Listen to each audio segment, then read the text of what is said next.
Welcome back to He's a Giant, a pod about all things college football, all things Giants football. I'm your host, Sal, here fashionably late with my co-host, Monty. What's going on, man? What's going on, man? Just normal Twitter wars today on the timeline, getting ready for our show. Oh, yeah, totally normal. Yeah. Totally normal. Today's episode, we're going to continue our process of going over a couple of prospects per week that we just kind of select position by position, just to give you guys a little bit more insight as we head to the draft. This week, we're going over two wide receivers, two Iowa State wide receivers, who, if you don't know yet, are guys you should familiarize yourself with.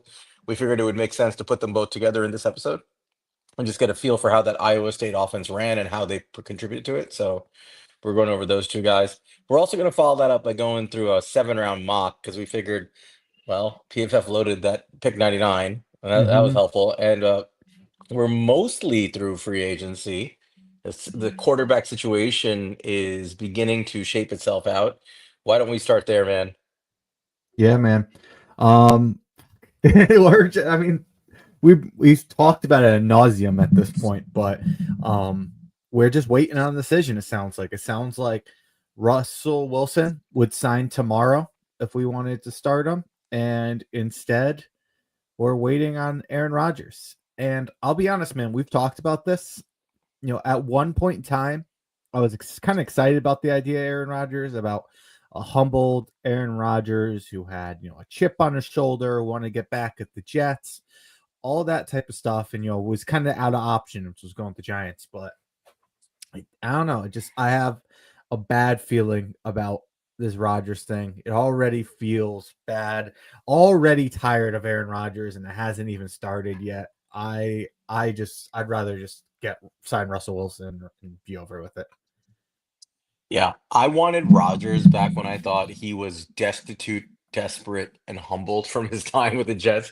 And we heard rumors that he might be begging for a job coming out of the Jets. And I thought, well, that's the kind of Aaron Rodgers I want. I want a guy who's humbled and maybe wants to prove something and is going to come for maybe a semi-reasonable price tag.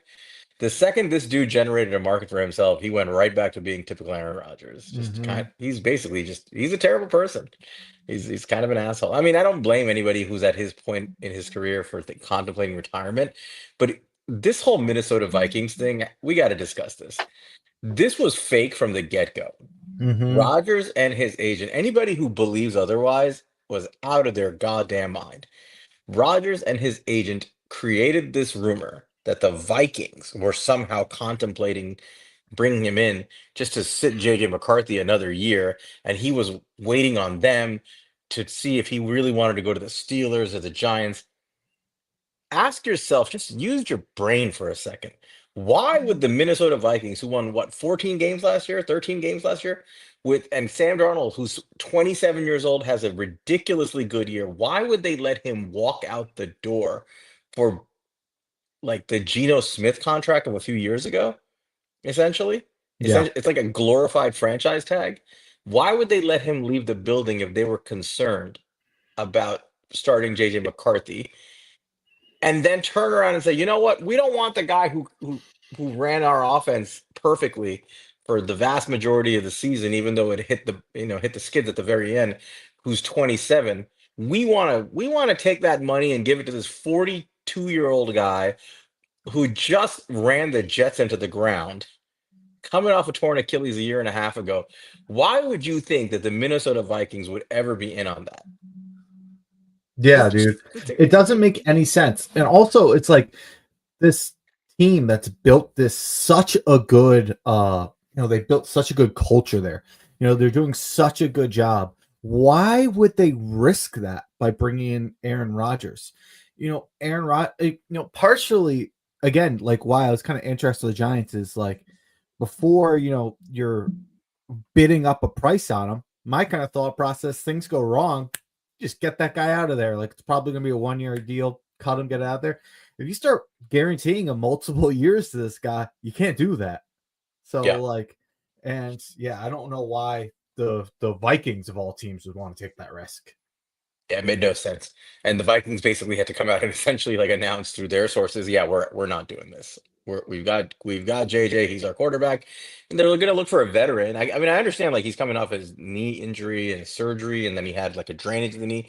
Absolutely, you need to hedge your risk a little bit if you're the Vikings. You can't go into the season with just JJ, but that was never going to be the situation. They were always going to get a veteran and bring him in behind him to hedge their risk, but it wasn't going to be Rodgers. So this Rodgers fiasco is playing out. I think he's going to retire. I'll be honest. Um, I have a feeling what's going to happen here is that somebody's going to sign Russell Wilson. Rodgers is going to retire, and the team that didn't get Wilson is just going to be stuck standing there holding their dick, wondering what to do. And hopefully, that's not the Giants. Mm-hmm. If they really want to do this, if they want to get one of these guys, just sign Russell Wilson right now. Mm-hmm. Like just sign Russell Wilson, get it over with, and move forward. Right? It's just a smart play at this point. I love Jameis. I'm a big Jameis guy. I'd be thrilled if they sign Jameis, but if they really want to get either Wilson or Rodgers, just pay Wilson right now and get him in the building. Yeah. Speaking of though, they did bring in your boy. They finally brought him in for a visit. So, we'll see if anything comes to that. I don't know what to think of this. I don't know.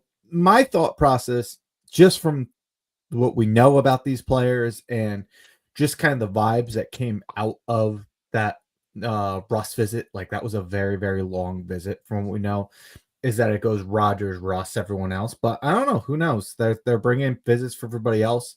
Apparently, they were interested in Mason Rudolph.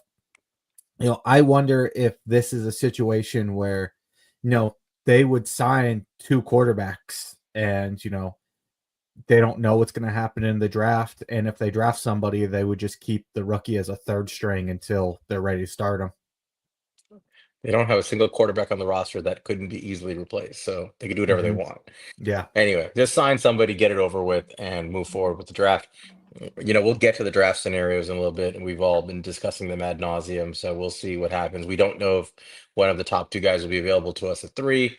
We don't know if a trade up is still available to us. All these things still have to play out. We're gonna have to find out um, what actually transpires. I still have a fairly decent feeling that Shador Sanders will be there at three, and if he is, I think the Giants will take him. I do But too. but we'll just have to see it all play out. But before we get into the 7 round mock that we're going to do today, which we will do, let's go over these two players. Um, so these two guys, we were going over wide receivers to go over this week, and we threw some names around, and then you had a good idea. You said, well, these guys are being talked about as 2nd round pick values. you know, it's conceivable the Giants could pull the trigger on a wide receiver somewhere on day two, depending on how the draft shakes out. So why not discuss them together since they're both Iowa State players? Iowa State had a great year this year, got all the way to the college football playoffs. So it is worth discussing these guys. And if you haven't been following, they made a name for themselves this year, made money, did well in the postseason circuit, and really tested well. Both of them did. So let's just Yeah. go over them. Go ahead. No, yeah, they did. They really did. They all did well. Who are we gonna go with first? Let me do my guy first that I'll review, and then you can review his teammate. Sounds good. All right, I'll pull up his page if you want to go ahead and introduce him. Yep. So the first guy we're going to go over is Jaden Higgins, outside wide receiver, 6'4", 214 pounds from Iowa State, as mentioned. Um, this is the guy, Monty, that really blew up the combine and the Senior Bowl. People were really impressed with how he performed. When you watch his game, it stands out for a few things. He's a guy that plays that X receiver role, and he plays it well. He's a solid football player. I'm not going to say he plays it great, and I'll get into my concerns with him. But overall, he's a pretty solid X receiver on the outside. He does a lot of things really well. Like if you look at his production numbers, I mean, the data loves him as you're pulling up 98.5 receiving grade this year, 2.66 yards per route run. Remember, anything around the three area is really good. 58% contested catch rate. That's his calling card. Anything above 50% is really good. 58 is excellent. Only dropped 2.2% of his catches, of his passes, and that shows up on the tape. He's consistently good with soft hands, and he had an 87.8 grade versus man coverage. He's very productive this year. He had 87 receptions on 129 targets, put up 1,185 yards, 9 touchdowns. Big year for him, and he's been steadily getting better. The 3 years in college. So the data really likes this guy. And he's essentially at the end of the day what he's viewed as is a contested catch guy. So when you watch his game, though, I will say his film is not. I don't know how you felt, but it was just not as impressive as the data would suggest it should be, and as the testing would suggest it should be. Yeah. Yeah. So Yeah, no, I totally agree with you. I mean, when you just mention the testing here, I mean, he came out at 6'4", 214 pounds, ran a 4.47, had a 39-inch vertical, and a 10.8 broad jump. I mean, seeing that, he had the fifth best athleticism score of all wide receivers from according to Next Gen Analytics. Like, this was a guy who I really was like, okay, this is a big guy who can move, but yeah, I don't know what give your thoughts on him, but I didn't see that on yeah. tape. So I mean, well, let's go like we do for everybody. Let's go through his pros and cons, and we will just kind of break it down from there because it's a good way to think about it. So pros. Number one, I mentioned it, ball skills. This guy catches everything thrown his way. Dropped only 2% of the balls thrown his way. And you see it on film. He's really good at body positioning at the catch point. High points the ball well, has excellent hands. He often catches away from his frame, so he protects his body from guys trying to Mm-hmm. hit him, and he secures the ball through contact. So that's probably the best part of his game, is that he's a very reliable possession receiver. For a guy his size, I thought he was a very good route runner. Not excellent, not elite, but a good route runner. I thought he showed enough with a diverse route tree. This is not like Jalen Hyatt, who ran only go routes in college. This is a guy Yeah. who ran, he runs ins, breakers, crossers, slants, posts. He runs everything, and I think he runs them fairly well. He's good at the line of scrimmage. He has a pretty diverse package of releases. He has good footwork.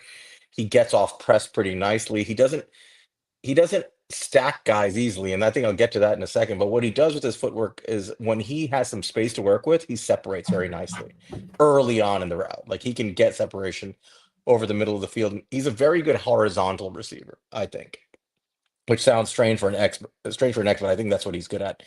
He's good at using leverage. He finds a soft spot in zone. He presents a nice target for his quarterback, both because of his size and the way he's able to get into those soft spots in zone.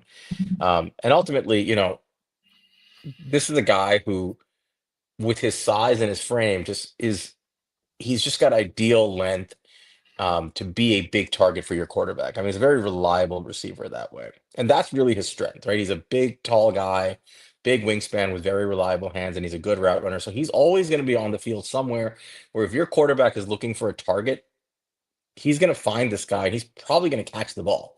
Now, is he going to do much with it afterwards? I would say probably not. And that's where we kind of get into the cons. Um, I don't think he is this, despite his testing, his film does not show an elite athlete. Like I don't see this explosive athlete who's running away from guys. I don't consistently see that from him. So even he can catch the ball and break a couple of tackles through physicality, but he's not going to run away from guys.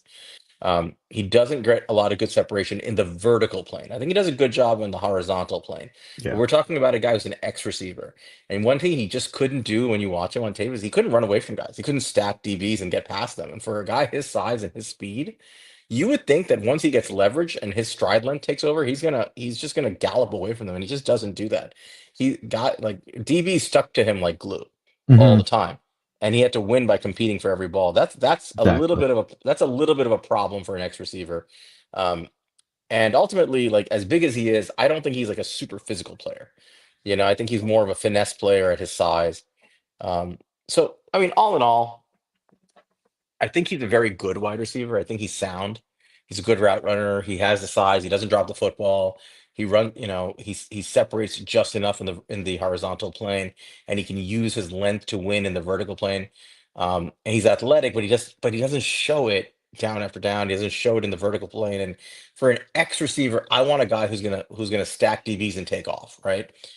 You see Darius Slayton do this. We give him crap sometimes, but Darius Slayton gets separation in the vertical plane. Like he'll Mm-hmm. he'll stack DBs and take off, and he'll present a downfield target. I don't see that with this guy where he's going to run away from dudes. So um, I came away a little bit underwhelmed. I'll be honest. I was expecting to be really like amazed by what this guy does, and watching his film, I just saw a good, not elite type wide receiver. Good, not great.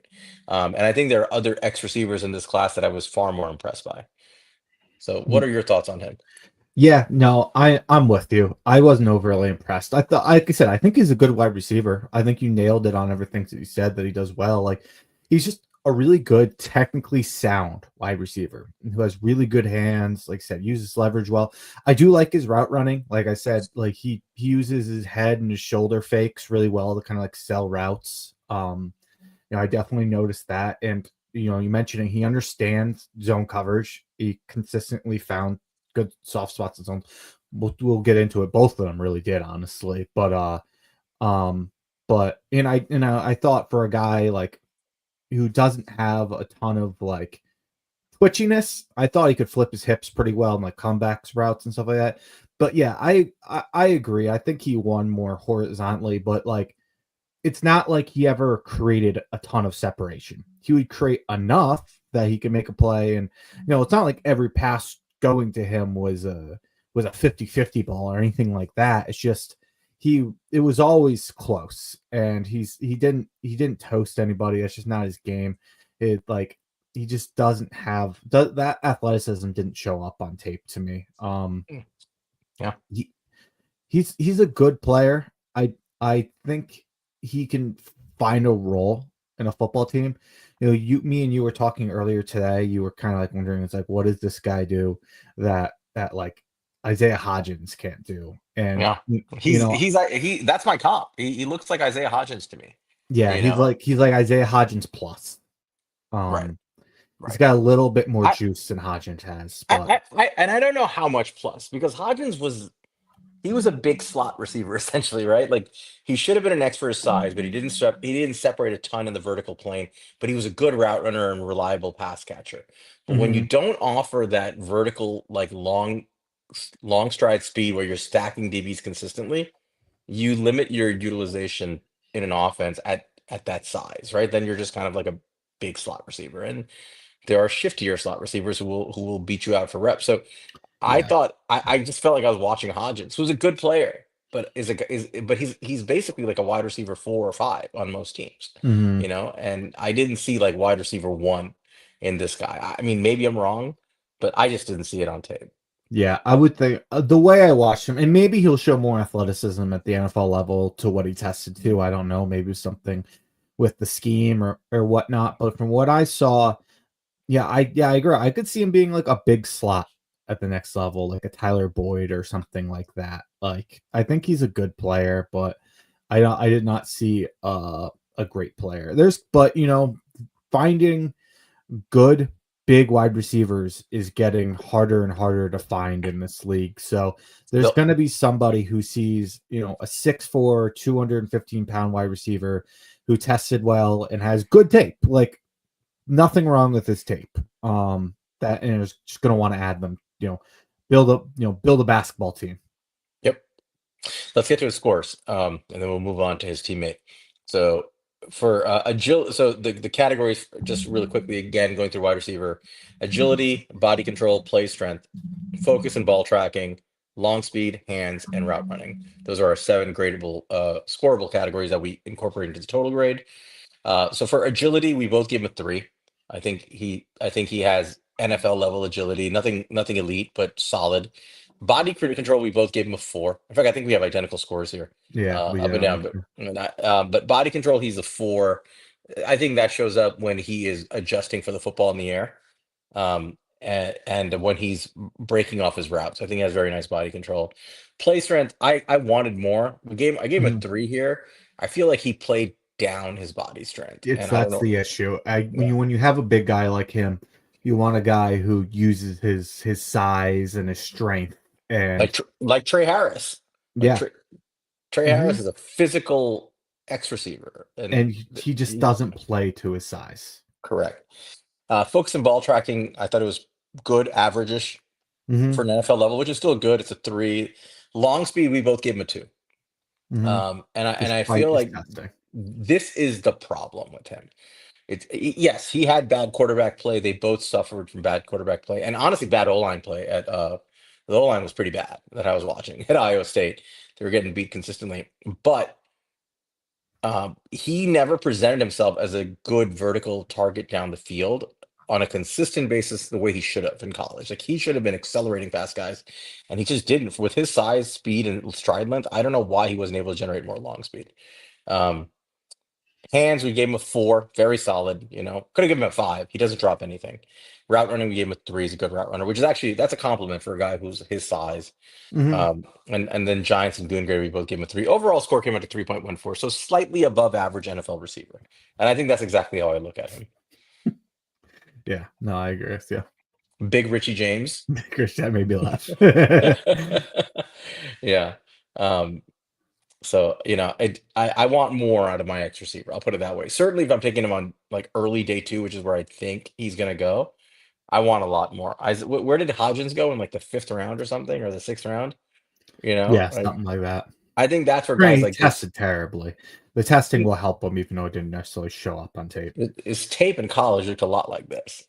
I agree. Just watching. I liked Isaiah Hodgins coming out. Yeah. Anyway, so 3.14. That's the first receiver from Iowa State. Why don't you do the other guy? Yeah, so this was a guy that really, really impressed me. And that was his teammate Jaylin Noel. Jaylin Noel, just taking a quick look here, not necessarily the athlete, or not necessarily the data darling that Jayden Higgins had. PFF definitely didn't like him quite as much, but I mean, this guy is a guy who put on an absolute show at the combine. So let's get into that first. Came in at 5'10", 194 pounds. I mean, that's good. Very, came in over that 5'9" mark. 29.5-inch arms. It's a little shorter than you like it. You'd like it to be over 30 inches. 8-inch and 3/4-inch hands. That's not necessarily what you want, but his testing, man. 4.39 40, a 1.51 10-yard split, a 41.5-inch vertical jump, 11 feet 2-inch broad jump, 6.82 3-cone, 4.17 shuttle, and 23 bench reps. I mean, this guy put on an absolute show. And I'll talk about, somebody who matches what you see at the combine on tape. All that made sense to me. It's all stuff I saw.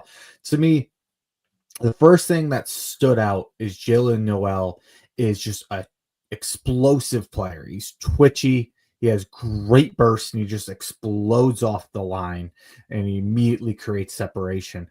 I thought he was a crisp route runner. I thought he was really creative with his release packages off the line, and you could see like the playmaking skills he has, where he can just totally fake out a cornerback and just create separation. Just like Jayden Higgins, I thought this is the guy with a really good feel for finding soft spots in zone coverage. I often saw him just, sitting down and finding that spot.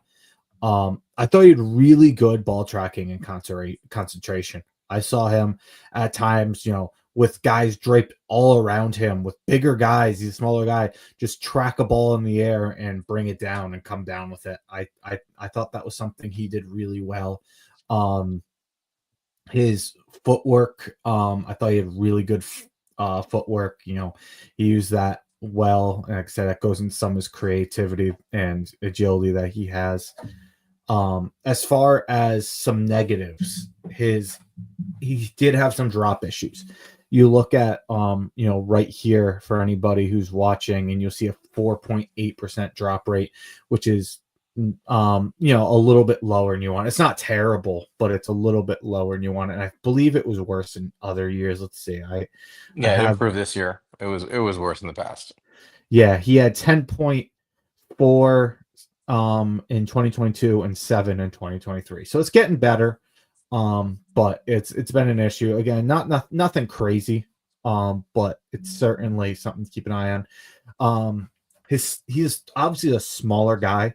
I called out the arm size, the hands, just the overall frame. Although pretty thick player for like his size. Yeah, that is something worth noting.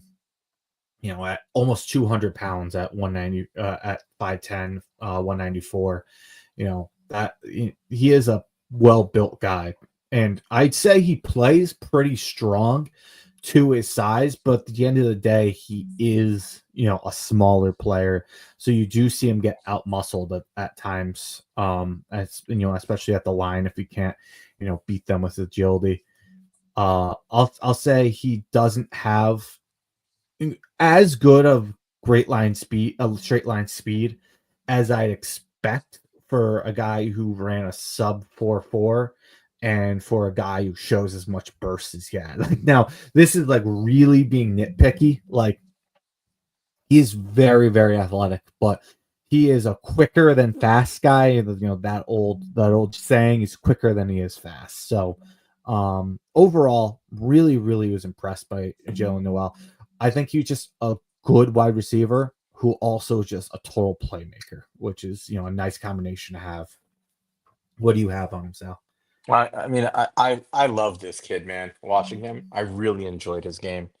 Um, And actually, Alex in the chat put a comment that reflected what I told you before the show, which is he reminded me a ton of Lad McConkey watching Mm-hmm. him. A lot. It wasn't just his testing, Alex. His play style reminds me a ton of Lad McConkey because McConkey, if you remember, had to take on kind of a multiple roles. I mean, he dealt with some injuries, but basically, he played all over the field for Georgia, and he was a blocker when Brock Bowers was like the primary target, and they were establishing the run game. He tested like McConkey for sure. He absolutely tested like him. Similar size. So I just checked. McConkey was 5'11", 186, I think, at the combine. And this guy was 5'10", 194. So it's actually like an inch shorter, but he's 10 pounds heavier. He's pretty yoked up. Like he's a big, strong dude. McConkey's like arm length was maybe an inch longer, or like half an inch longer, something like that. Noel has bigger hands for what it's worth. But overall, I mean, yeah, he doesn't quite reach that 30-inch threshold. That always makes us a little bit nervous. But it's not like he's at Mm-hmm. 27 inches like Mondale. He's like just below it. Yeah. Um, but the play style, dude, like he's primarily a slot receiver, and they use him on jet sweeps. They use him lined up in the backfield. They also use him lined up on the outside about a third of the time. Mm-hmm. But he is just really explosive, and you see it play after play after play. His release packages are explosive. He's got very quick feet. When you see DBs try to press him, he will beat it. Like he'll beat them at the line of scrimmage, and he doesn't get pressed a lot, but when he does get pressed, he beats it. And he knows how to generate leverage for his quarterback to find throwing lanes. He's always got a throwing lane open for his quarterback, which is a skill, right? There are guys who can naturally find grass where the quarterback can see them and get the ball to them, whether it's on a crosser or a slant or the middle of the field, or whether he's like, faking a route in and he's going and running down the boundary. And that's something I saw him do a lot too. I saw him tempo his routes and just take off and stack. And that's something we said, his teammate doesn't do, which you would expect a guy who's his size and as an X to do, is stack DBs. I definitely saw Noel stack DBs. I Mm-hmm. saw him. Now, to be fair, his DBs were safeties, right? He's in the slot a lot of times, and he's drawing a safety and not necessarily a cornerback one. So maybe it's a little unfair, but he would beat them clean, and he would tempo his routes. Like you'd see him change speeds, and he'd draw guys in a little bit, and then he would take off in there, and he's gone. And that translates in the data. If you look at his deep yards, he was fourth in the country in deep Yep. yards. And so this is a guy who is a slot receiver who can play on the outside, but has production that mimics some of the better outside receivers in the game. Like plays downfield a lot. Mm-hmm. So it's a very valuable player. He's also, by the way, he's a good blocker. If you watch him, he's a good blocker. He's just a good all-around football player. He runs the ball well. He's a good blocker, runs good routes, finds open space for his quarterback. The hands are probably the one issue. The drop rate's a little too high over time, but it is improving, as you said, down to 5%, which is completely fine. That's like Josh Downs territory, if I recall. Um, Yep. he's a good player.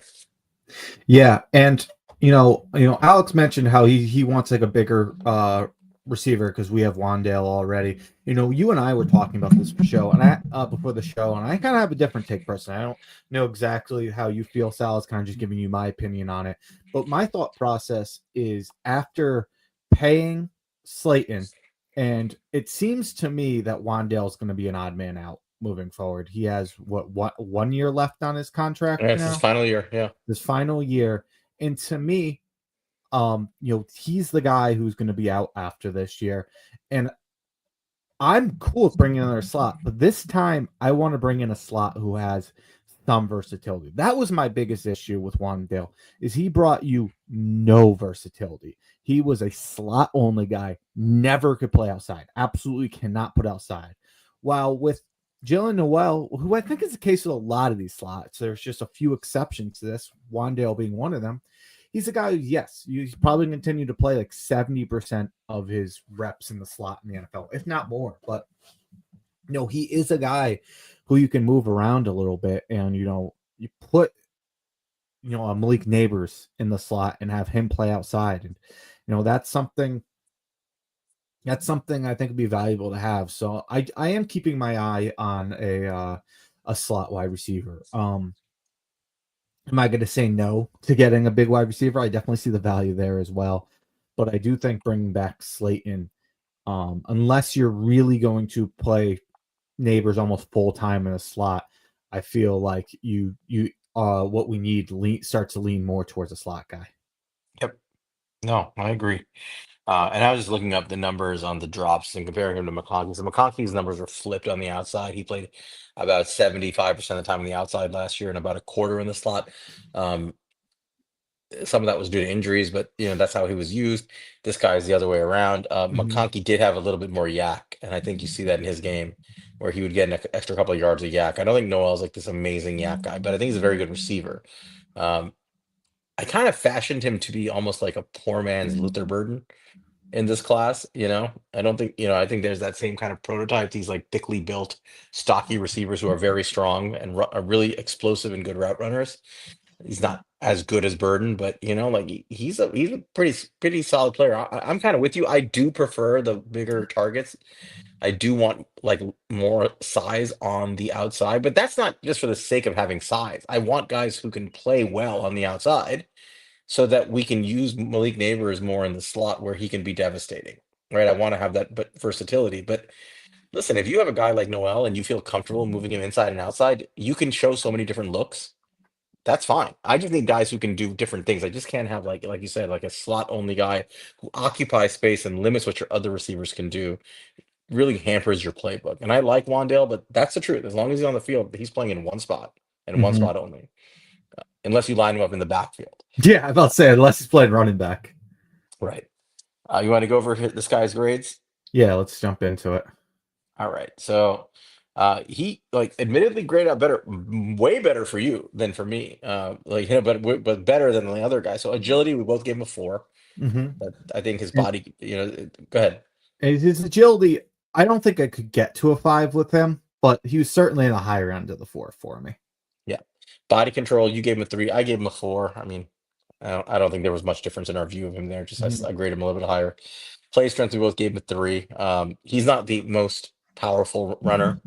He's not going to run through people, but I didn't see it being a negative on his game. He plays well for his size, like kind of like how we talked about like Higgins getting a 3 at his size for route running. It's like is a good thing. Kind of like hey, but getting a 3 at strength at 5'10", it's a good thing. Yeah. Ball tracking, you gave him a 4. I gave him a 3. I was probably just saying average NFL. You want to say a little above average, that's fine. Long speed, we both give him a 4. I think he shows that and he tested like that and it shows up in Mhm. tape. Hands, you gave him a 3. I gave him a 2. And this is more me being hypercritical of some of the drops he had, which I think they were focus drops, you know? Mhm. And I think when I see that, I'm not giving you too high a score, but it's certainly not a strength of his game, though it's improving. I'll say he has natural hands. Like he did have some drops, but he is a very natural hands catcher and tracked the ball well. So I don't think it's going to be too much of an issue. Just like you said, some concentration drops that happen a little bit too often. Both of us gave him a 4 for route running. You gave him a 4 for a Giants grade. That's interesting. I gave him a 3 and a Goon grade of 3. So your overall score was a 3.57, which is one of our higher scores for wide Mhm. receiver.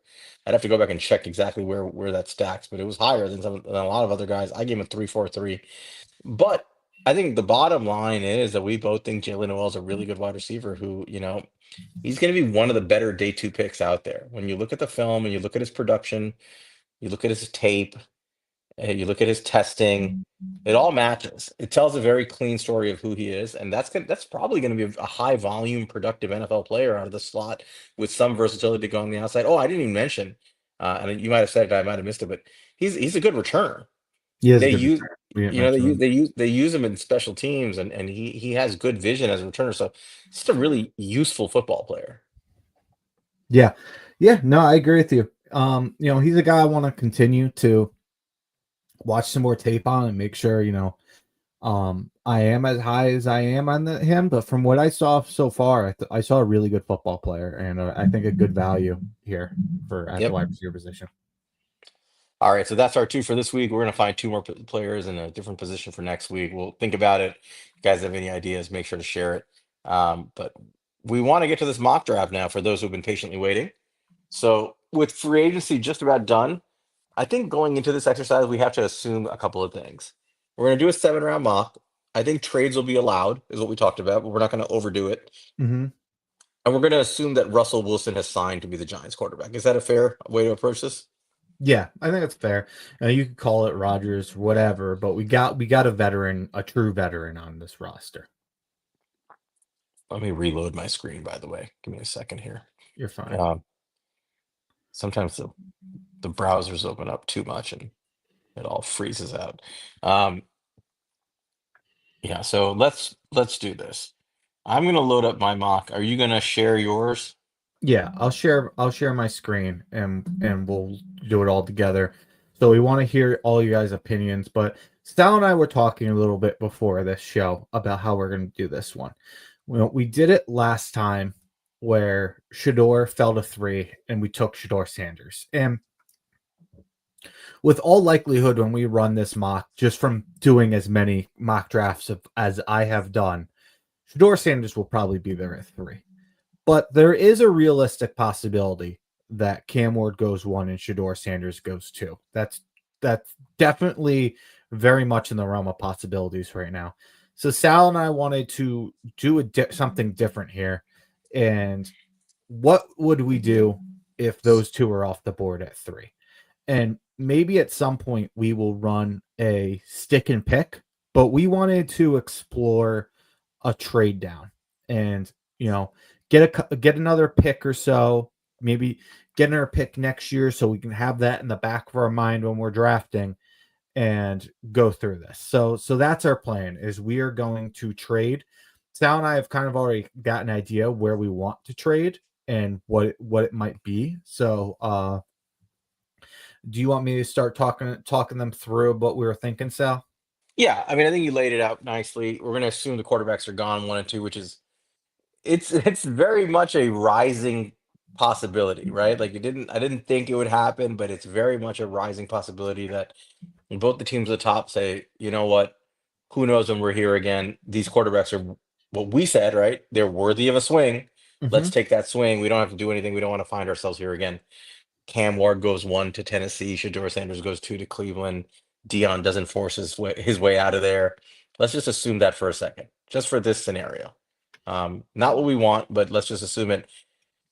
The Giants had a pretty good offseason, I would say, so far. Like Joe Shane actually did a decent job in my mind, my personal opinion, of actually filling the roster with quality younger players. You know, he didn't just spend money on older vets. So he brought in some quality players that can really help the team. He got good value out of Slayton. Say what you want about Slayton, he got good value out of that contract. I think Golston's a really good signing. I mean, when you look at it, a guy who is as impactful as Golston as an edge, run stopper who can move all over the D line, he got him for like 19 million over 3 years or something. That's a steal. Like you don't get guys like that easily on the market. Mm-hmm. And you got Adebo, who, assuming he's healthy, is a really great addition as a cornerback. And obviously, you get Javon Holland, who's one of the better safeties in the game. I mean, all of them are 25 years old, 26 years old. Got them for reasonable deals. I mean, they're not cheap. I mean, Adebo's not cheap, but Holland, I think, came at a good value. So I think he did a pretty good job filling up the roster. The one area that's still missing is I would say his trenches have been a little bit lackluster in their Mm-hmm. investments. Um, the D line, he just added depth pieces, but to be fair, you need depth. You can't just Mm-hmm. go in with no depth. And this is a strong class, right? Where you can conceivably see at least one really good starter coming out of the first 100 picks that the Giants have. Um, Offensive line, I do think that it's shaping up where they're going to want Evan Neal to probably win the job of right guard coming out of camp. things are shaping out okay. They don't. When you look at the roster outside of D line and outside of maybe the O line, and obviously take quarterback aside for a second. What are their actual like glaring needs now? Yeah, I mean, like I said, quarterback is the main one, but outside of that, there really isn't much. It's just quarterback, D line, and that's about it. You could argue that they need to add some O line, but I don't think you need an immediate starter on the O line. You more just need depth at this point. Right, right. So assuming Shador and Cam are gone, like in the top two picks, you're gonna have your choice of Travis Hunter, who we both love, Abdul Carter, who is a blue chip prospect. I don't think we love him as much as some other people do, but he's obviously a blue chip prospect. If you want to go further and take Mason Graham, you can make a case for that. Um, if you want to take a lineman and take Armand Membu, who is rapidly rising up the boards, you can make a case for that. I would argue that if we take Hunter, he's probably, if you stick and pick, I think Hunter is the pick, right? I think I to agree. me that's easily the pick because Hunter, even though we signed Slayton, we signed Adebo, but nobody on our team is so good that Travis Hunter can't get a ton of reps, right? And both on offense and defense. So Yeah, he's useful. He's very useful. and he's just in our minds. A lot of people feel differently. A lot of really educated draft analysts feel differently. But in our minds, Travis Hunter is clearly above Abdul Carter. Yeah, I don't think it's in my mind. It's not even close, personally. Yeah. Um, I mean, Abdul Carter is a phenomenal athlete, and he's just oozing talent, but he's still a relatively raw player at the position. And there's some development that has to be done. I don't know if I feel comfortable saying he should be the first non-quarterback off the board when it's really all a lot. It's a lot of projection, right? He definitely has some good tape this year, but there's a lot that still has to develop in his game as a pass rusher, in run defense. I mean, there are just things that I think will develop, and he'll be excellent, and he's probably going to be an All-Pro, but I don't see it yet. I don't feel comfortable pulling the trigger on it at 3 if I could take Travis Hunter or trade the pick. So Hmm. that's kind of where we are. If we're gonna have to stick and pick, we're taking Hunter. But I kind of know this is a good class, man. This draft class is not excellent, but it's very good and it's deep, especially on day 2. So if you're not getting a quarterback, why not make a case that you should load up your roster, And right? if you're not taking a quarterback, why not try to get a valuable pick for next year to ensure you can get your quarterback when that time comes? Right. I think the goal here is like get your quarterback. If you can't get your quarterback, I personally think you got to see if you can go fishing and get an extra day 2 pick out of this class and somebody's first round pick if possible next year, or at least somebody's second round pick. You know, Mhm. um, so I think teams are going to want to trade up before you start the simulator. A team that comes to mind is the Chicago Bears, who are picking 10th. The Bears drafted Caleb Williams last year. They spent a ton of money loading up their interior O line with Ben Johnson. They have Montez Sweat on the roster. They spent money on their interior D line. They already have a good linebacker and secondary. Um, they could stick and pick and get they can get a running back here in the first round. They can take Genty if he's there. But this is a loaded running back class. Mhm. And I'm looking at the board and I'm thinking if there's any team that Abdul Carter can really help put over the top, it's the Chicago Bears.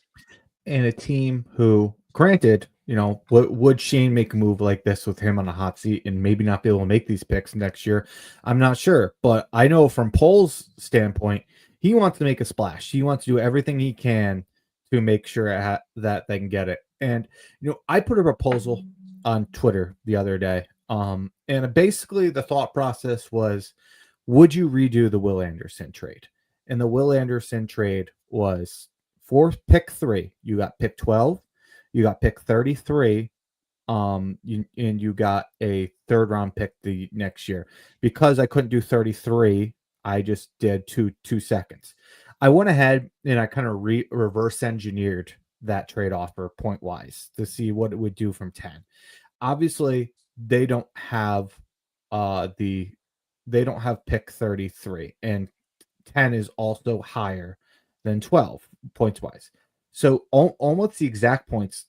To keep for a caveat, when I'm calculating future, I just use pick 16. I saw somebody do that on one site. I don't know. I haven't found a way you're supposed to do it, but I just assume pick 16 for anything future. But I did that for both trades. So if we did 10, we did 41, and we did a first and a third, that would be almost exactly what the Texans paid point wise. I think it was 10 points off. Right. To, Right. And DK makes a good point. They could just stick and pick a guy like Jalen Walker, who's, is really more of an off-ball linebacker slash edge, um, undersized a little bit. But and that's true. Like you can always get somebody else. You could take Mike Green. Mhm.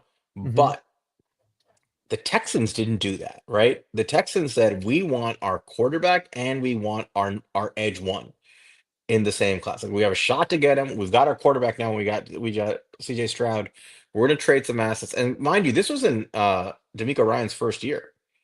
They said, let's make the trade. Let's give up our future first and let's make a deal and go get our quarterback and our edge one in the same draft.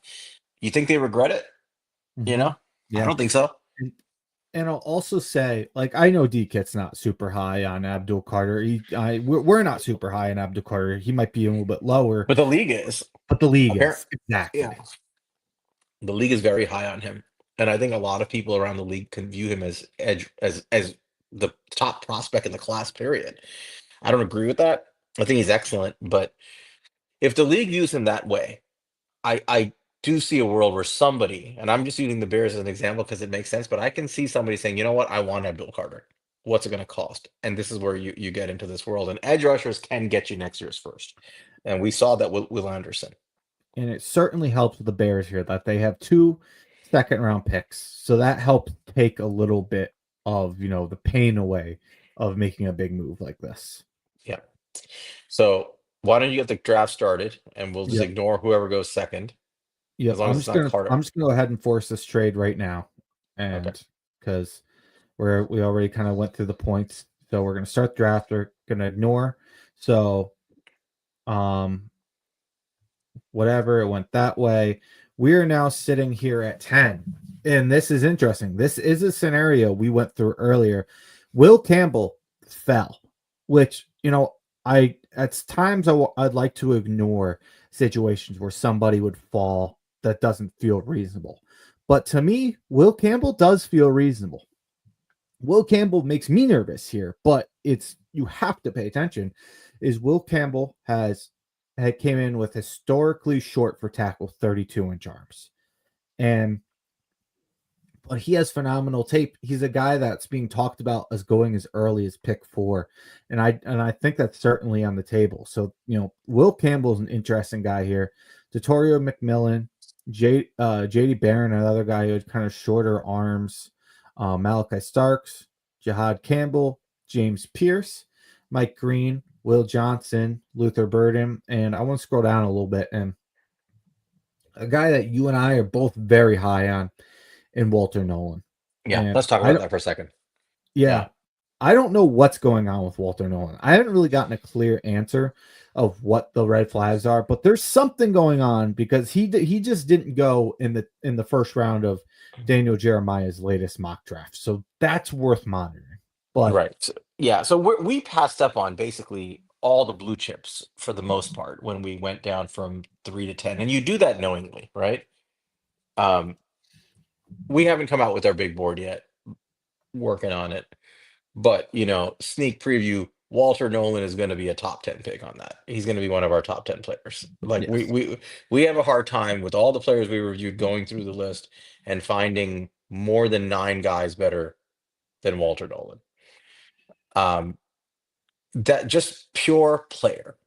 Walter Nolan is really an outstanding interior defensive lineman who pretty much does everything. He's a menace in the run game. He's a pass rushing demon. He's a 3 tech who can get skinny if he needs to. He can overpower linemen. He does everything. Um, and he requires and commands double teams, which don't pose too much of a problem for him, actually. He still does a good job in the run game. Whatever's going on, let's just assume for a second that he vets out. right? The Giants do their background search and they say, you know what, whatever it is, he's good enough to take. He's on our board. Who are you taking at pick 10 here that will have a greater impact on your team now and in the future than Walter Nolan? Just imagine a defensive front of Dexter Lawrence with Walter Nolan next to him. You cannot double team Walter Nolan. You know, Hmm. you can't. And I see people saying he's got a list Frank, and I don't think he had a list Frank. Is that true? I know he had an injury in his foot, but I don't think it was He a might list he might Frank. be talking about Deion Walker. Uh, So um, unless I missed but something. yeah, I mean Nolan does have a foot injury, but I mean it's not. I don't. Not every foot injury is a list Frank. Um, Oh, he was talking oh, about Andrew Andrew Thomas. Okay, never Thomas. mind. Sorry. Um, so I don't see anybody left on the board other than Nolan that has that kind of impact as an elite player.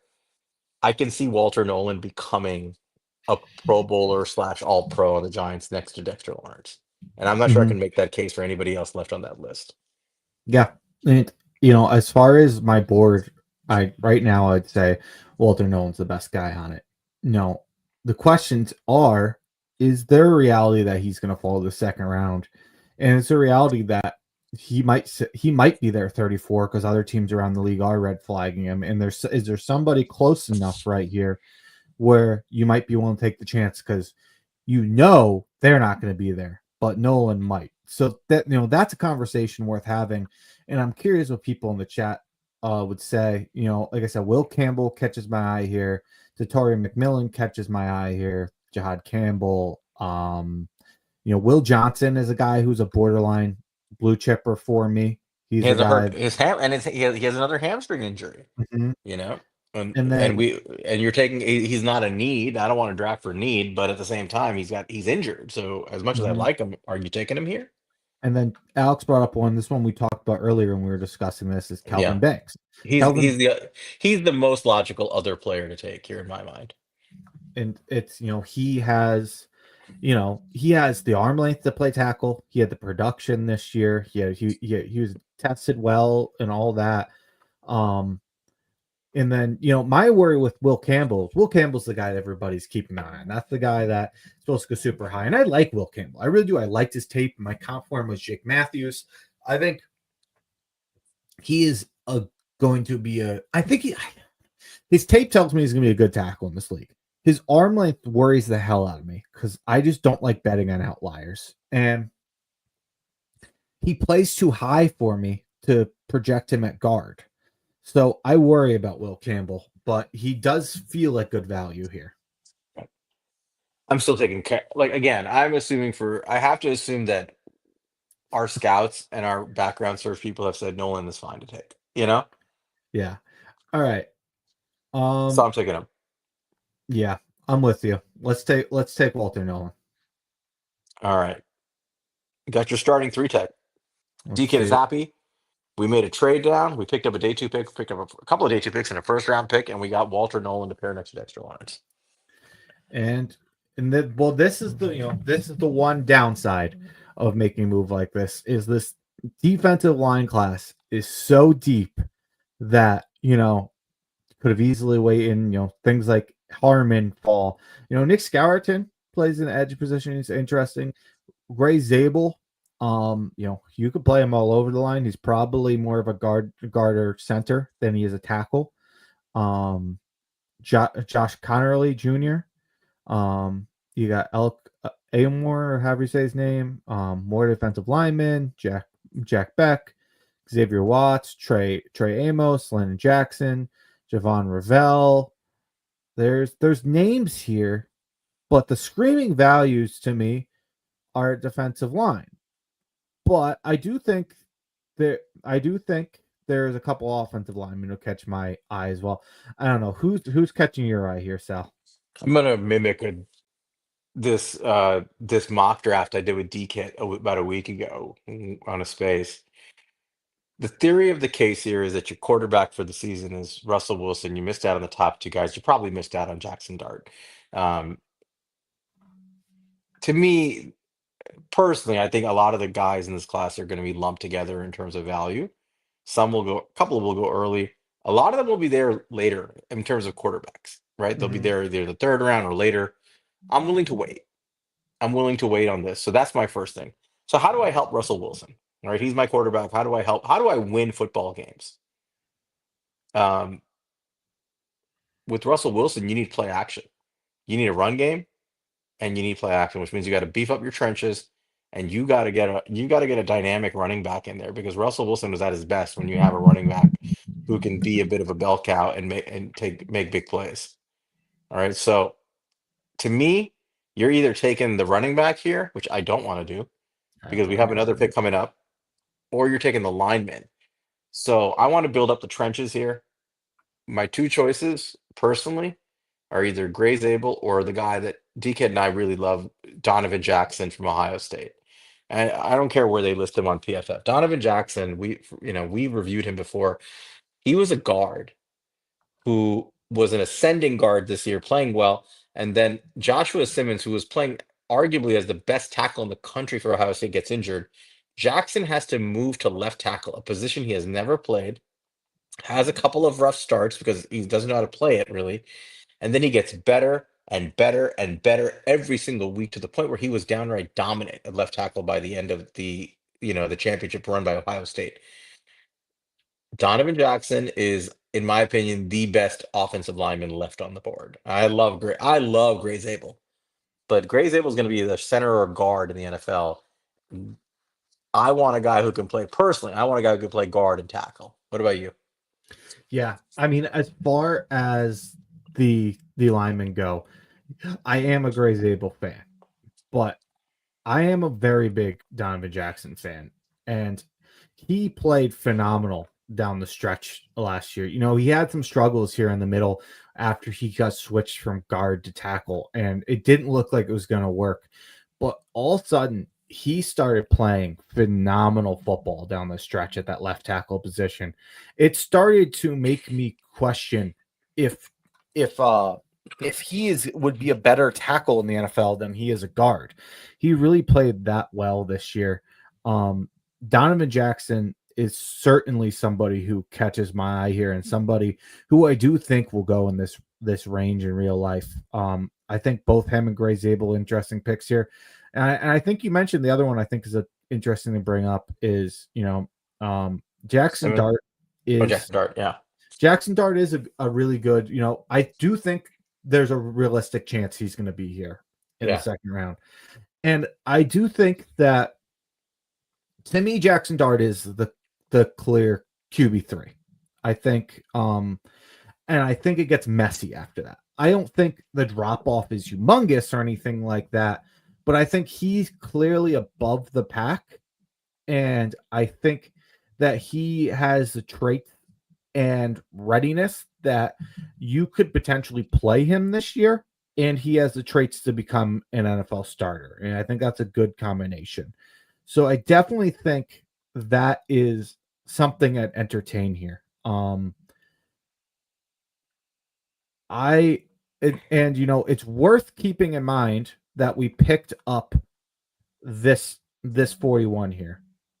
We have a couple linemen we like. We could theoretically take a Jackson Dart and have an offensive lineman available to us with our next pick. You could.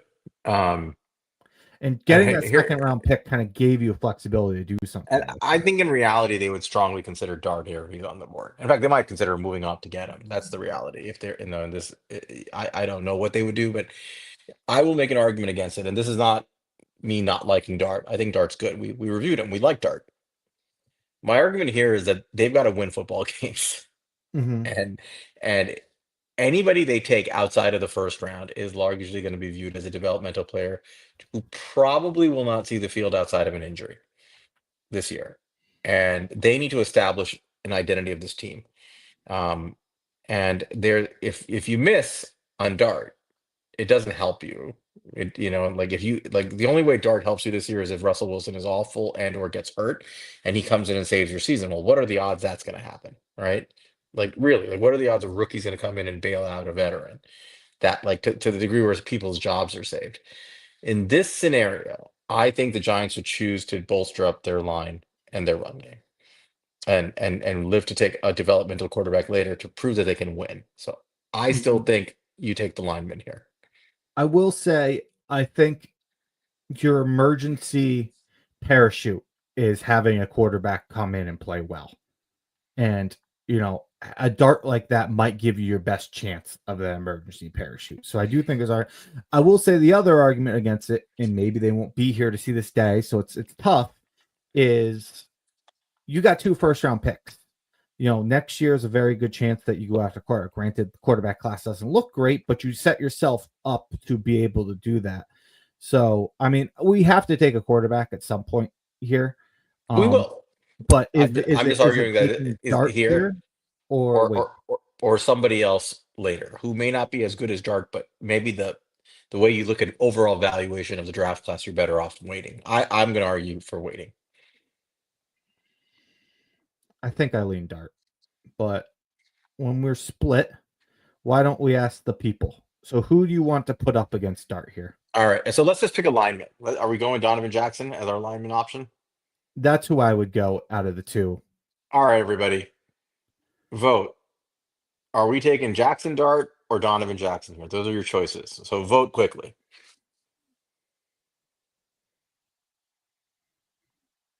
At pick 34, we took Walter Nolan on a trade down. We have another second round pick coming up. All right, we got 1 for Dart from Chris, 2 from Dart, 3 for Dart. No, that's still Chris Rossetti. That's 2, 3, 4, 3 versus 1, 3 versus 2. Looks like 3 versus 3. The Jackson's making it very confusing. Now Jackson's winning. It's 4-3 Jackson. Going once. Going twice. Yeah, Donovan Jackson wins. All right. So Jackson versus Jackson. Chris Rossetti has voted 6 times, 3 for each player. I wonder if Joe Shane gives him that many votes. All right. He's standing on the table for asking for Dart. I respected Chris Rossetti. All right. Donovan Jackson is the pick. All right, let's get him. Be interesting to see who's available after this. All right, so we'll take Donovan Jackson. And we still have some really good players here. Let's see if Dart's still here. Dart is still here. So that is an argument. I know people wanted to go the Dart then Jackson. You could potentially still go Jackson then Dart. That's how it fell. Gray Zabel, Nick Scourton, Siobhan Ravel. I'm going to keep doing this contrarian approach to this class until you guys take your quarterback here. Are you still voting Dart here, or are we going running back here? Because the next pick is 65. I'm very against running back. So yeah, you are very against running backs. yeah, I'm not taking a running back in the second round. No, thank you. Unless it's a Morgan Hampton sitting here. What if I told you couldn't get Quinshawn Judkins or Travion Henderson at 65? That's fine. I don't need them. You're okay with There's it? a million good running backs in this draft. All right. Are we choosing Jackson Dart here? He slid to us. It's not inconceivable. If he's fallen in the second round, it's not crazy to think he'll fall to, where are we? 41? 41. Yeah. Not crazy. Are we going Jackson Dart here? That's who my vote is. If you want to put somebody up against it, you're welcome to. And we could vote. My vote would be a running back here, honestly. Just because like I said, I laid out my theory of the case. I want a dominant run game. I got the guard / tackle, who's a dominant force. Sal, look at this list, man. Look at the running backs in this draft. Chris Rossetti just voted 84 times for Jackson Dart. He hasn't gotten off the table since pick 34. He's been standing on it screaming. Alex is like on his soapbox screaming at us. He's on an Eli Manning box screaming. He wants Dart. Ole Miss Dart. All right.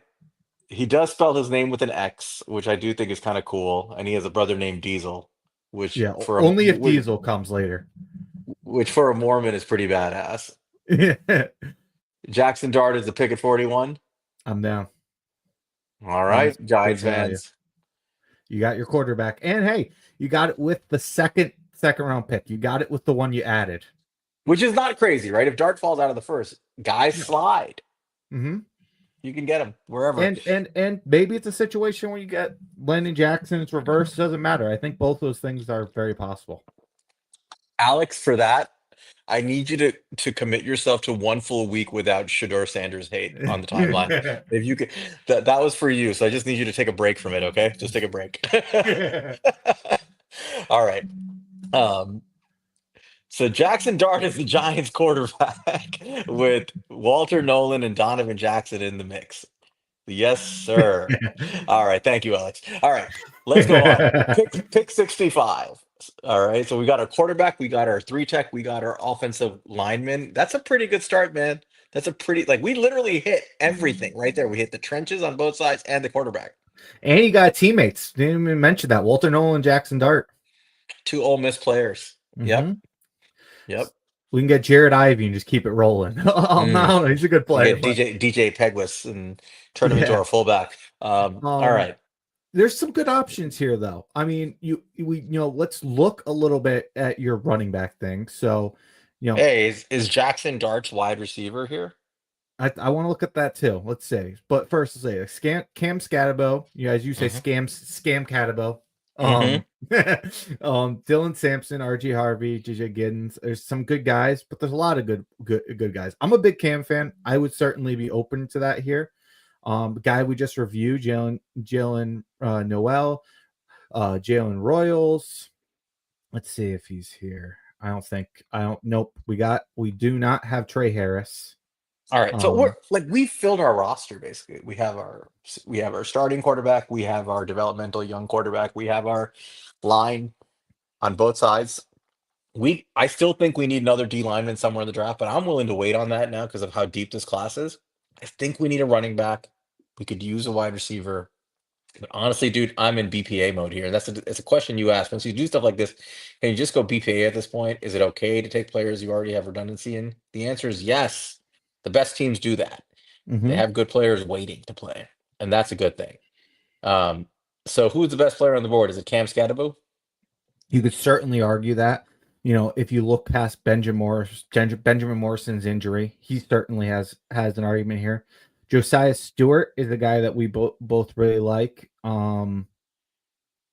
Ursary, you're a big fan of. Just took Jackson. Like that's the only reason I wouldn't look at Ursary just right here. Mm-hmm. I Yeah, love I agree. Morrison. I love Morrison. Um, I want to see clean medicals here. Obviously, if I saw him, obviously, if you saw clean medicals, he probably wouldn't be here to be honest. But he would be tremendous value at this pick. Um, and it's tough. And the running back's deep, man. But you just added Jackson Dart. You want to talk about winning. You had what you talked about, and you added a rookie running back to it. Cam Scatterman was a really good football player. Yeah. So you circulated a graph, like a graphic this morning that showed, um, you know, forced missed tackles versus Mm-hmm. yards after contact, and you know, freaking Freaking Ashton insane. Genty's off the damn page. He's ridiculous. Oh my god, they But had to extend the chart for him. right, but Cam Scatterbo is not bad. He's like right in that same quadrant. He's up there. Yeah, You he'd know, be he'd be the top if he'd be that top right if they didn't have to extend it for him. I mean, here's what I'm thinking. Here, I'm gonna share it. I have it right here. We're forcing John Mara to have a black quarterback starting, which I'm sure is tough on him right now. Like his blessed little heart is struggling. A white running back would go a long way to healing his wounds. What do you think? You could certainly make that case. Oh, it won't let me show it. Hang on.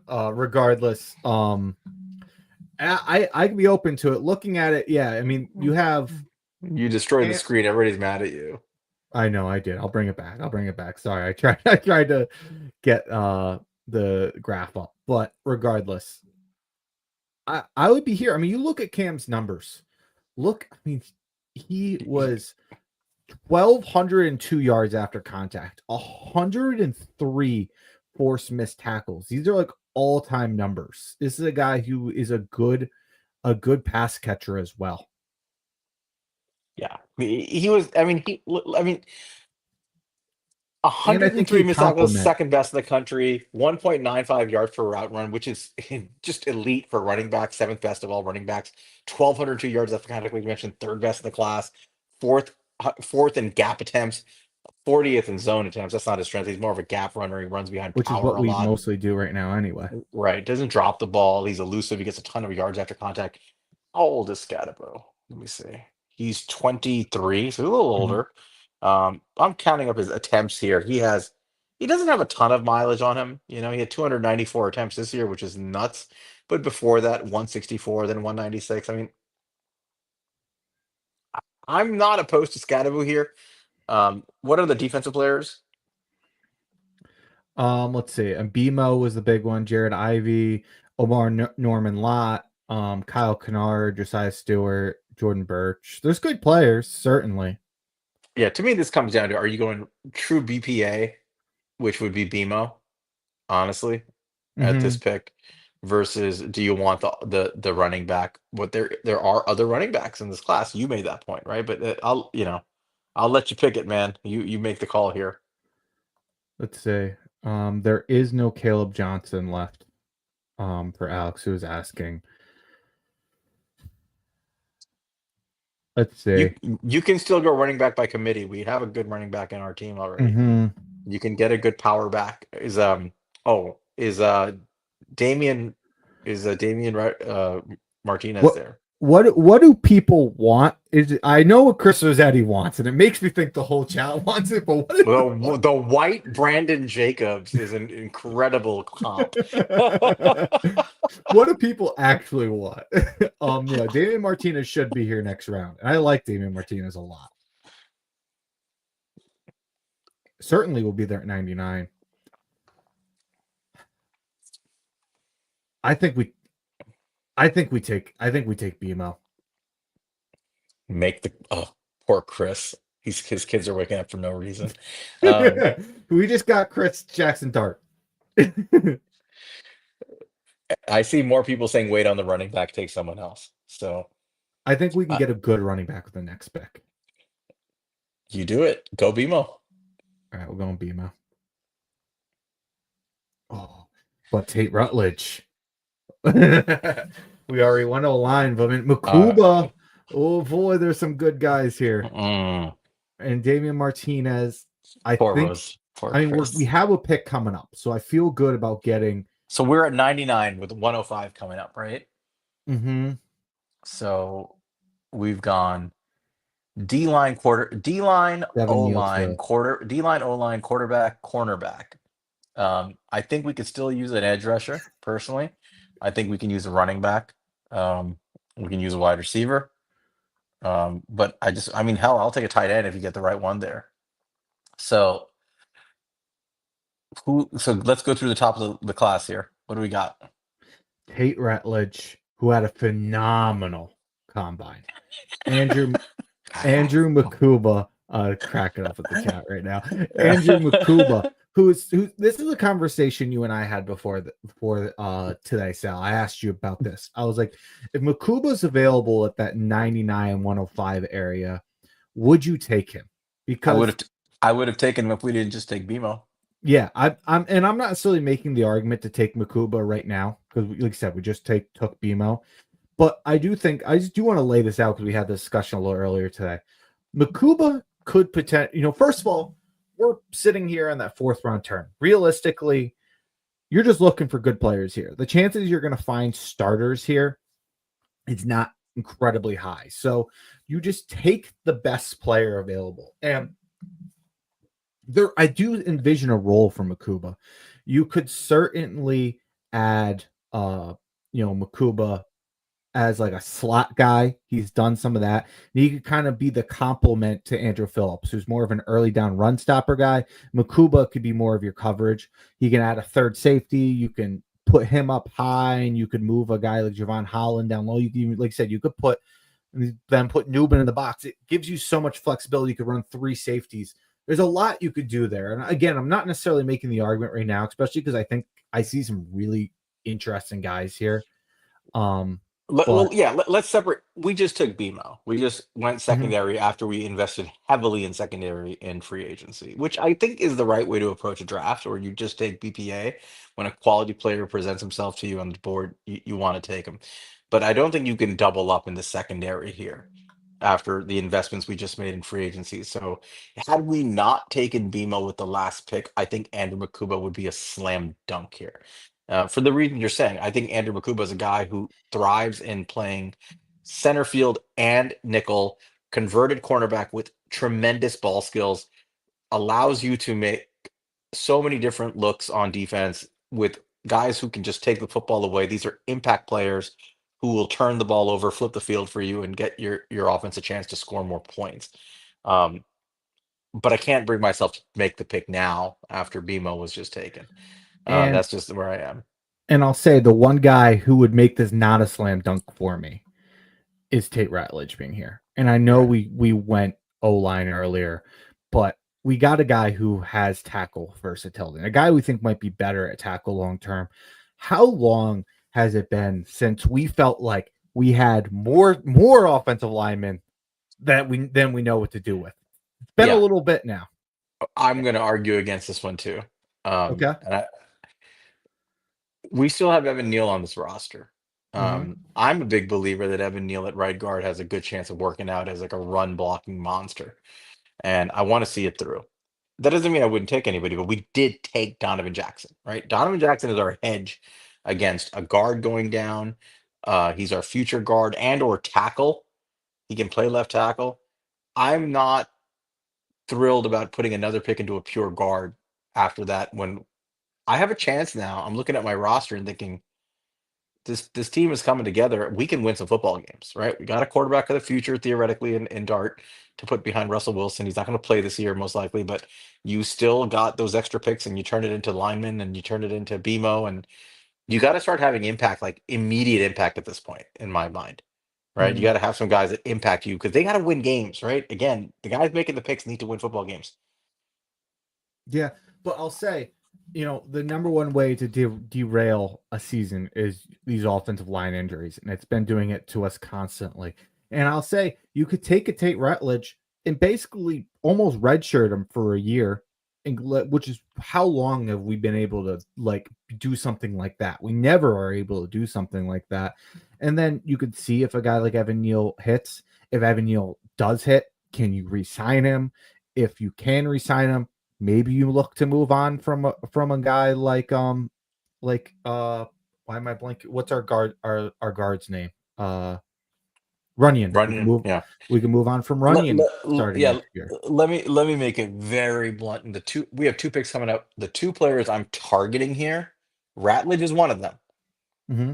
The other one, if I don't know if he's on the board, but Elijah Roberts, Yeah. who might be there. We reviewed Elijah Roberts from SMU, and this is, I've made this case a million times. I need a power lineman who can play the edge. We just signed Golston, but you need another guy like that, in my opinion, who can complement these guys, who can play defensive end, who can push the line backwards. So that's a guy I'm considering here. Um, I think those are the two I'd consider, but I'm hearing you. If you guys want to go Rutledge here, I'm not going to complain. You're talking about making our line great again. Uh, I say that not unironically. Yeah, we've been saying you need So to get everybody in the chat saying it right. We need some of these mag offensive linemen like the old Giants O line. yeah, right.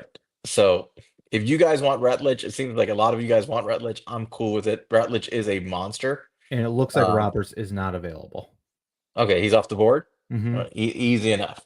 Then take Tate And Rutledge. then, I'm just gonna not go on this too long, but as much as I don't think we need to go in our tight end, and I'm not arguing for him, but if Is he if he there? didn't fall this way, Harold Fannin is a guy I would have on my board here. Harold Fannin is a guy I would strongly consider. The problem is Russell Wilson's never going to find him. So Let's I'm not, like it's just not the way I'm going. So get the hog molly. get Tate Latledge, and let's hope we have some. Let's see. Did we lose any running backs? We lost Devin Neal, but that's it. but that wasn't who I preferred anyway. Damian Martinez is Let's here. all right, let's go. Because here So, we are. so he is somebody I want to do a film breakdown on, but from what I've seen, this is a very good all-around physical running back who, from what I've watched, is a very good pass blocker as well, or at least a good pass blocker.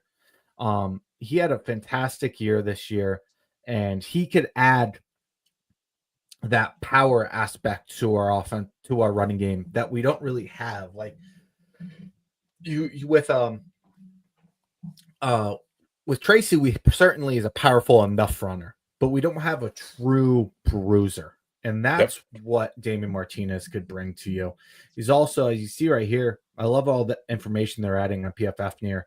He was a standout track runner before he went to college. So 6 foot 235, high forces missed tackles at an extremely high rate. I want to look to see if I have where he was very high on that list as well. He was very high on the yards after contact and was pretty good on the forcement tackles. I mean, 4.51s No, yards he's after his contact. the metrics love him. Mhm. Absolutely love Martinez. Which Just is watch the film. He's an impact force. He's been one since since his time at Oregon State. I remember watching our favorite Samoan quarterback DJ Angalele last year at Oregon State, yeah, who was terrible. He was okay there the year yeah, before. He he was was fine. awful. He was awful at Florida State. But when Martinez popped, right, you're like, oh, who's this guy? And he was just tearing it up. And he got better and better this year with Cam Ward at Miami. He's the perfect complement to Tyrone Tracy. This is a guy who's a bruiser who's gonna like look at what we just invested in. Donovan Jackson and Tate Rutledge are going to create running lanes for this guy. Maybe Evan Neal's part of this. Who knows, right? You are going to fuck teams up running the football behind those guys with this guy running the rock. And he's one of the last guys here who I see as like, no wrong. There's a lot of guys I like left, but as a guy I truly could see as a running back one. And Brashard Smith's another guy who interests me. He's the exact opposite. He's an extremely elusive running back, and he's a smaller side if you want to add something like that. But to me, Damian Martinez is a perfect pick here. Yeah, yeah. And I'm not looking for the home run hitter here. Like, I'm not looking for the guy who's going to have breakaway speed. Personally, my view here is Tracy has a little bit of that juice. I think Tracy has that speed. Martinez is the guy that's going to soften up the D line, like Yep. aggressively soften it up. And So, Alex mentioned Jaden Blue is another really fast guy, and he also is a very good pass catcher, which is good. But yeah, I agree with you. Well, let's just pull the trigger on Damian Martinez here.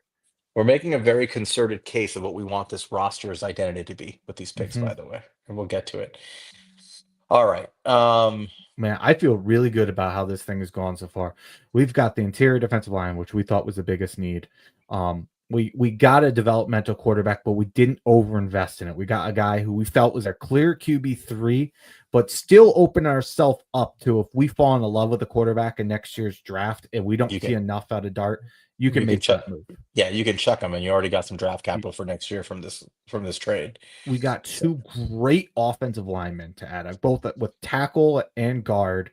And a guy, honestly, I could see Rutledge have some versatility to center potentially, and obviously Jackson has guard versatility.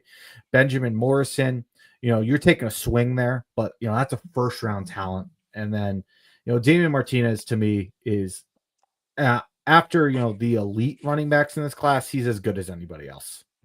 perfect. All right, where are we? Pick 150 something now. 154. All right. So we got what, 3 picks left, I think. Yep, 3 picks. All right. At this point, we weren't trying to go for need. We were trying to build a roster based on identity, right? It wasn't just BPA, it was identity. We've done that. At this point, man, I'm looking up and down the roster and saying who fell for no reason, right? Who are the Mm-hmm. best players? I'm like, oh, if I had to add need to this, I would still want an edge rusher somewhere, but they're usually not great at this point of the draft. I might take an offensive playmaker like a wide receiver here if somebody fell. And in this class, I do think the wide receivers are going to fall. So I'm curious who's on the board at wide receiver. Kyle Williams from Washington State is an interesting Ooh, one. okay. He's a That's good football player. That's a guy. This is one I got one that I think you're gonna like. Not a wide receiver, but I think a guy you're gonna like. That's I noticed sitting down here. Always seems to fall. Danny Stutzman. Okay. You want to get a The cracker with the juice. crack with Uh, the juice. If you want to get a true, the, like run stopping off ball linebacker. Let's see what else we have for wide receiver. We got Isaac Tesla. If you want to go a guy who, tested off the charts. You got Nick Nash, very productive guy, probably more of a big slot, but Antoine Wells, you get Juice if you want to get a guy who very, very underwhelming this year. yeah, it falls off quick, seemingly. You got Ricky White and Ty Felton down here a little bit later, Jimmy Horn. So from a wide receiver standpoint, um, Yep. I would have been very intrigued by Kyle Williams here if we hadn't re-signed Darius Slayton. Hmm. And I feel like they do kind of the same thing.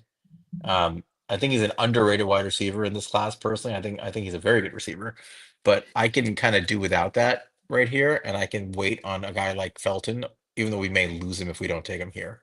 Um, I like Stutzman a lot, um, but there's a name that I want you to check on. Yep. DK's favorite player here, Tyler Batty. Have you have you watched him? Is he there? Mm, Batty. I don't think so. He's Let a me guy, check. or No, Baty maybe. I forgot how exactly you spell no, it. But doesn't all seem right, so. all right. Yeah, from BYU, the edge rusher. He's good. All right. Um, Nick Nash is here, is he not? Hmm. He is Tri here. Triple Crown winner. Versatile, right? This is what we talked about with a guy like Noel. This is another versatile player. Played in a smaller Yeah, conference, he's but got a little bit of little Higgins like to his game. yeah, yeah. But he plays inside outside. Hmm. Very good route runner. Um, I think you can make a case for him. I think you can make a case for a defensive lineman here. I can think you can make a case for a linebacker and Stutzman. What's your call here? You got Vernon Broughton too. I'm trying to think. I mean, certainly would like to add a wide receiver here. I'll say this. With all the rumors that are coming out about how the Giants seem to not be happy with Bobby Okereke, I think it would be smart to add, I hope they hold on to Okereke this year, but I think he's very realistically going to be gone next year. And I think getting a head start on this and getting a guy who seems to be good value here in Danny Stutzman and kind of developing him for a year and seeing if you don't have to go out and spend, maybe you can just re-sign McFadden and keep Stutzman, and that can be your linebacker core next year. We'll see. And see what it looks like at the end of this year. I can live with that. Danny Sess is a really good football player. Very good linebacker. Outstanding against the run. Really good in zone coverage. I think he's a good fit on this team. Mhm. He's not somebody who's going to play a lot of man in coverage, but really good downhill linebacker, very good tackler. Um, I'm good with that. That's a Yeah, good football player. He's a he starter, honestly. And I mean, I can see him beating out. I mean, McFadden has played really well, but I can see him competing with McFadden for reps and eventually replacing a guy like Okereke if they do move on from him, a year or two from now. Yeah, and I wasn't the biggest guy on Danny Stutzman when we reviewed him, but I think at this point it's just such a good value. Take him. All right, All right, two so two picks left. We haven't taken a wide receiver yet, and it's always good to get a wide receiver in every draft class. mhm. Um, so I do at this point I do kind of want to look and see wide receiver, and I want to see what other D linemen are left because just feeding into the strength of the class. I'd like to get a D lineman. So who's left here? So Jimmy Horn Jr., you can add a guy who has a lot of speed. You've got that entire Colorado receiving core kind of sitting here. Kyron Lacey, probably want to stay away from that Why? because he should have went to the University of Georgia. Um, Okay. Who um, else? we got Zachary Franklin, Brew McCoy. I'm trying to think. Bo Collins, Moose Muhammad. Not a lot of names here. Jimmy Horn is the guy who kind of stands out to me. He's your Darius Slayton's type. Um, DeJounte Wester.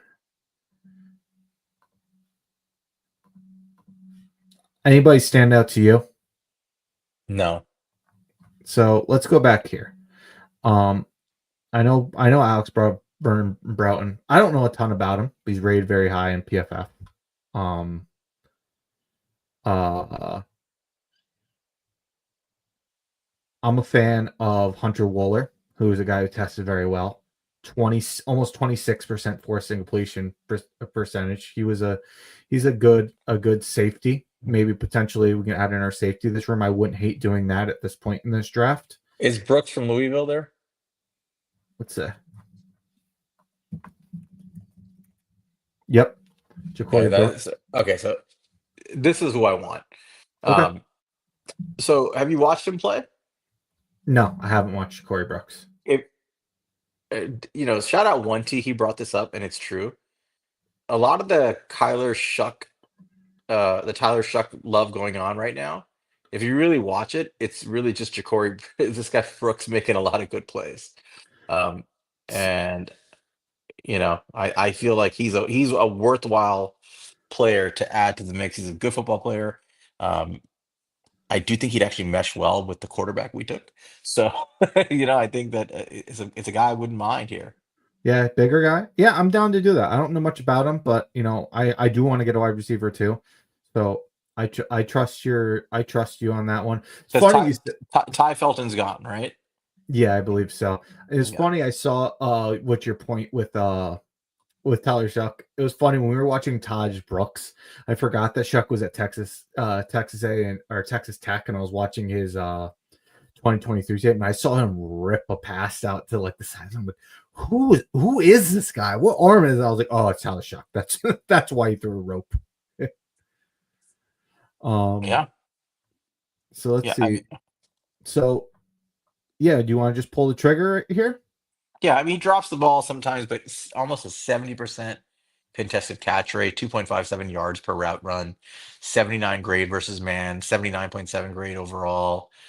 61 catches and 93 targets, 1,013 yards, 9 touchdowns. Um, pretty solid metrics for a guy we're getting late in the draft here. A lot of contested catches. He's a contested catch guy, but he's a good football player. 6'3", 195, speed guy. I'll take him. Now, do we go a single draft without taking our boy Howard Cross? We do need another D lineman. We got to walk away with two guys in this class. So who's on the board? Um, you know, keep being brought up. Alex here. Let me see if I can call up what he said about him. He said Broughton 35-inch arms, 3 tech, played really well down the stretch. Um, it's weird how they have like nothing. I guess he probably didn't play enough reps to qualify or something. I don't know why, but Yeah, I um, mean, to me, this comes down to, all right, we've taken Walter Nolan. We have Dexter Lawrence. What if I told you to craft a defensive lineman and what he does well? What kind of defensive lineman are you taking here? for, given the what we have so far, Right.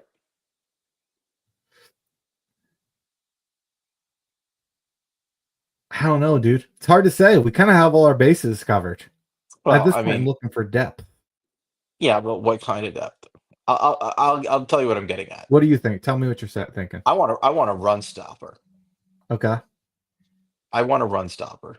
I want a guy who's just going to sit there and decimate anybody who comes his way, and just eat up space in the middle of the line and destroy the run. And there's one guy who's probably on the board whose stock has fallen. I know who you're getting at.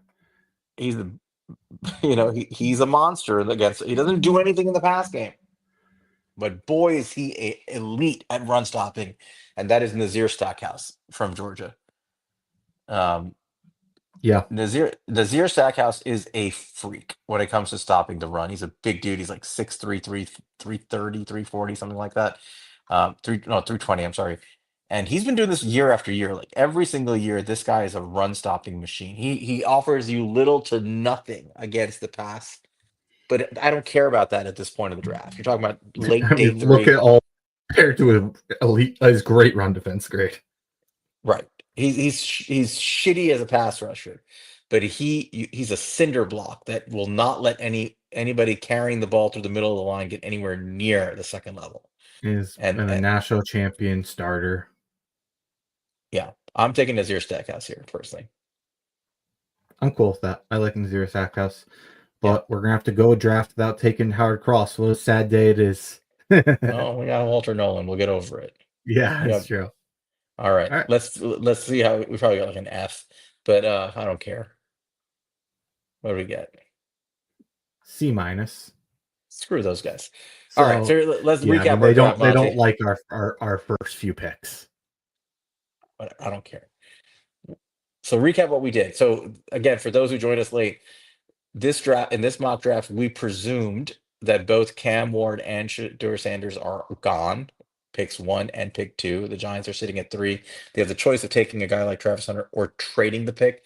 And we made a case that the Chicago Bears at 10 would be a very willing trade partner because for them, a team that's ready to win with Ben Johnson and Caleb Williams and all the investments they've made, Abdul Carter could put them over the top in many ways in that division. It could really help them get into relevancy.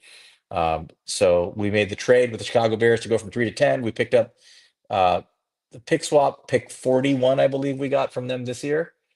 Did we get a second from them next year also? Or we got a Yep, we got first. a third from them next year. So we got So a first and a third next year, and 10 and 41 this year. yeah, and keep in mind they might do this because if the Bears are good, their first overall pick next year might be in the 20s, right? Yeah, and So we're talking about a pick maybe in the 20s and a third next year, and we got a pick at 41 this year. I think that's a fair deal to go from 3 to yeah, 10. and to what I said, I didn't just make this up. I based it off of a very similar trade from 12 to 3 a couple years ago for Will Anderson. I think that's a very fair comp. Right. And then look what we did with the picks. We made the theory of the case that Russell Wilson is our quarterback. We missed on the top two guys. We're going to build this roster out to have an identity. The identity was going to be power football up and down and just take BPA where we could and create the identity of the team doing things that way. So at pick 10, Walter Nolan, we're assuming that we've cleared whatever his personal issues are through our scouting department and we've got Walter Nolan as our beast three tech, at 10.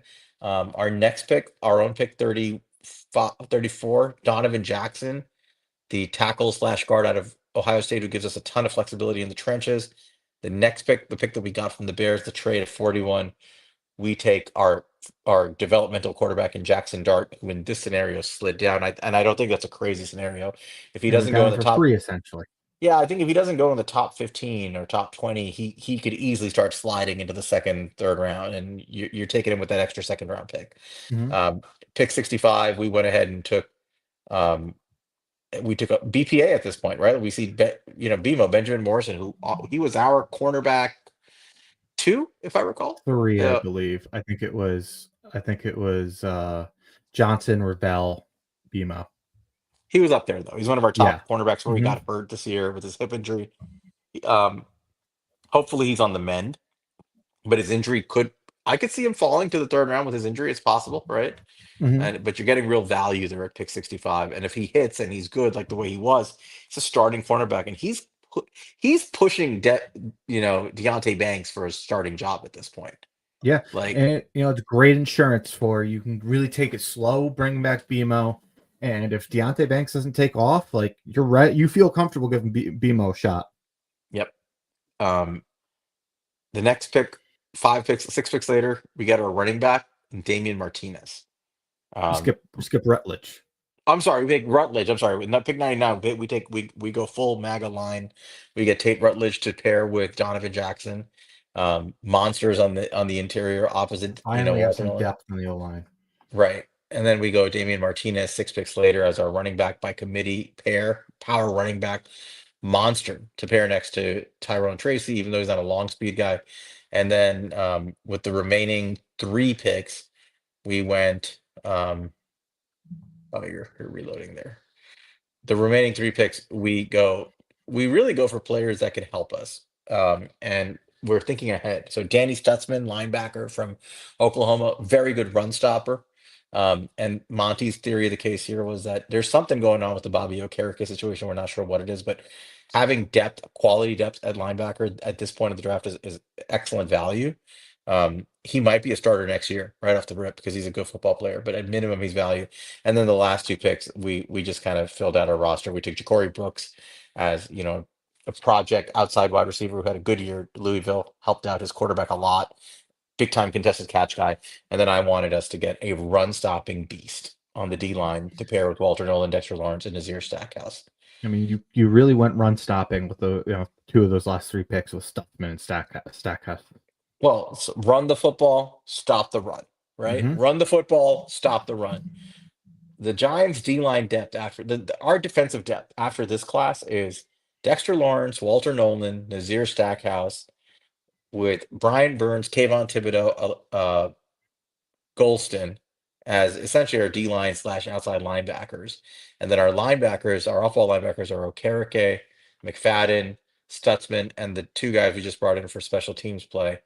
With our DB room now being Deontay Banks, uh, Adebo, Benjamin Morrison, uh, Tyler Nubin, and Andrew Phillips, and Javon Holland. And then you got guys like Cordell Flott, you know, rounding it Mm-hmm. out. That's a pretty strong depth chart, dude. All of a sudden, that's quality depth up and down. Agreed. Yeah, and I think if Walter Nolan is as good as we think he is, I really think that D line is going to be almost impossible to stop when you're going to have to double team Dexter Lawrence and you're leaving Walter Nolan one on one with guards. Yep. And then on the offensive side of the ball, let's go through it quickly. Our quarterback room in this scenario is Russell Wilson, and the rookie is Jackson Dart. Mm-hmm. Our running back room is Tyrone Tracy and Damian Martinez with Devin Singletary. It's Mm-hmm. not bad, actually. Our tight ends are our tight ends. We didn't change anything there, thankfully. No more tight ends. We got Bellinger and Theo Johnson, and Manhurst, Chris I believe, Manning. resigned. Yep. Yeah, and Dulcich is still on the roster, I believe. And our wide receivers, we only added Ja'Cory Brooks to Malik Neighbors, Darius Slayton, Wandell Robinson, Jalen Hyatt, and Bryce Ford Wheaton. But look at our O line now, left to right. Andrew Thomas, John Runyon, John Michael Schmitz, Evan Neal, Jarain Illuminor, and the additions of Donovan Jackson to potentially take a guard or tackle spot, and Tate Rutledge. That's in addition to guys like Kubis, Stinney, Greg Van Roten. And Lot of depth.